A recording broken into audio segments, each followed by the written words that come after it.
Hey there, welcome to Dynamics. As you know, it's Dino time. As we explore our first exciting episode of What's That Dinosaur? Today we're going to meet the ultimate ruler of the prehistoric world, the Tyrannosaurus Rex. So let's dive right in and find out what the name Tyrannosaurus Rex really means. You might have heard it being called the T-Rex too. And it's no wonder this dino holds the title King of the Dinosaurs. The name itself comes from Greek and Latin, and when we translate it, it really means Tyrant Lizard King. Pretty awesome, huh? To understand this incredible dinosaur, we need to hop into our time machine and travel back, way back, to the time of the dinosaurs. It's a journey that will take us millions of years into the past. Are you ready for this epic adventure? Let's go explore the amazing world of the Tyrannosaurus Rex. We are now 68 million years in the past, in the late Cretaceous period. This is when the T-Rex, the most famous dinosaur of all, ruled the planet.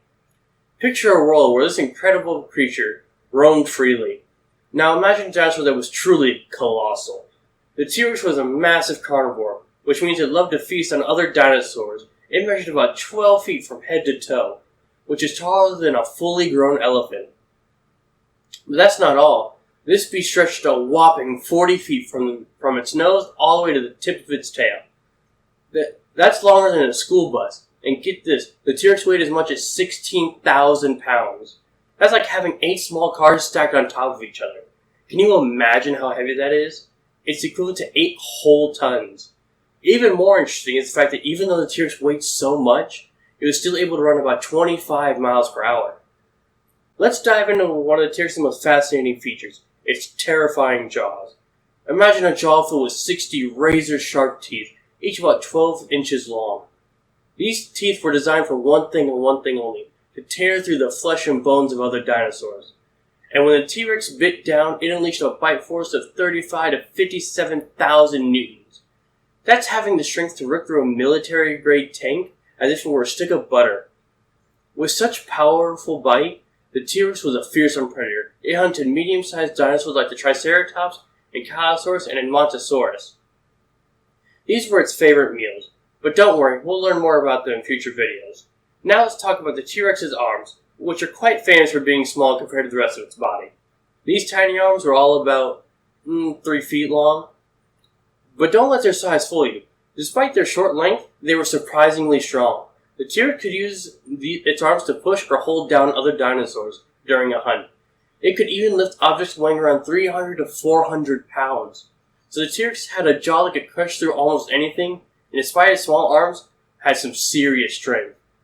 Now let's explore how the mighty T-Rex lived its life. It all starts from the very beginning, when the T-Rex was just a tiny egg nestled in a nest. These eggs took around 3 to 6 months to hatch. During this time, the mother T-Rex would stay close to the eggs, keeping them warm and safe. She was like a protective guardian, making sure nothing harmed her precious babies. Meanwhile, on the other hand, the father T-Rex had an important role too. He would go out and hunt for food and protect the mother and the nest from any danger. But here's an interesting fact. During the incubation stage of the eggs, the male T-Rex would become more aggressive and territorial. He would fiercely defend the nest from other dinosaurs, make sure no harm came to the eggs. Unfortunately, not all eggs made it to hatching.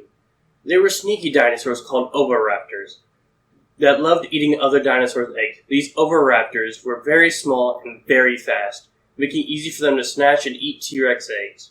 So out of 20 eggs in a nest, only about 8 to 10 would actually make it into the baby T-Rexes. After about 3 to 6 months of waiting, a new generation of T-Rex would emerge from their eggs and begin to explore the new world. They would join their parents in roaming the earth, ready to grow and become mighty rulers of the land.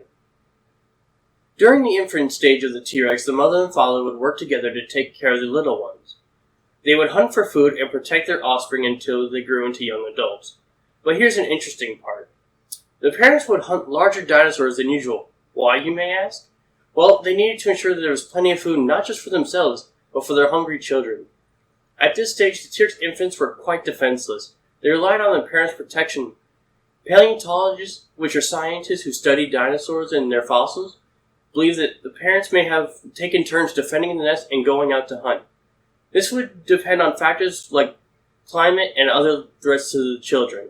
So imagine this. While one parent stayed back at the nest, the other would go out as a hunter. They would track down the prey and catch it, then bring it back to the nest. But here's the twist. Instead of immediately devouring the prey, they would bring the prey back to the nest and share it with their young. The parents would make sure they feed both themselves and their hungry offspring. This teamwork between the T-Rex parents highlights their dedication and care for their family. It's fascinating to think of how they work together to provide for their young ones. The T-Rex family truly was a remarkable unit, ensuring the survival and well-being of their species. Once the T-Rex reached a young adolescent stage, they were getting closer to become fully grown and independent. However, they still had some important lessons to learn before they could go off on their own. During this stage, the young T-Rexes would be taught how to track and hunt their own prey. They would learn the skills needed to locate, stalk, and bring down different types of prey. But they didn't start with the biggest and toughest animals right away. Instead, they would become smaller creatures that were easier to catch and less likely to put up a fight. For example, such as dinosaurs like Parasaurolophus and Montosaurus. As they grew more confident and skilled, the young T-Rex would gradually move up the food chain. They would challenge themselves by taking on larger and more powerful prey. Eventually, they'd be able to face off against the formidable opponents like Triceratops, and successfully bring them down on their own. Once the T-Rex achieved this level of proficiency, they were considered mature and young adults.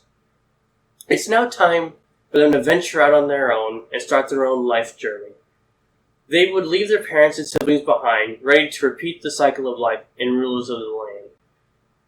Now that we've watched how the beast ran its kingdom, let's hop back into the time machine and go back to the present. Whew. Back to safety, where the T-Rex is no longer king.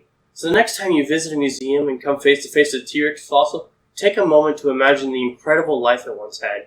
Because even though they are now just bones, remember that every fossil tells a story.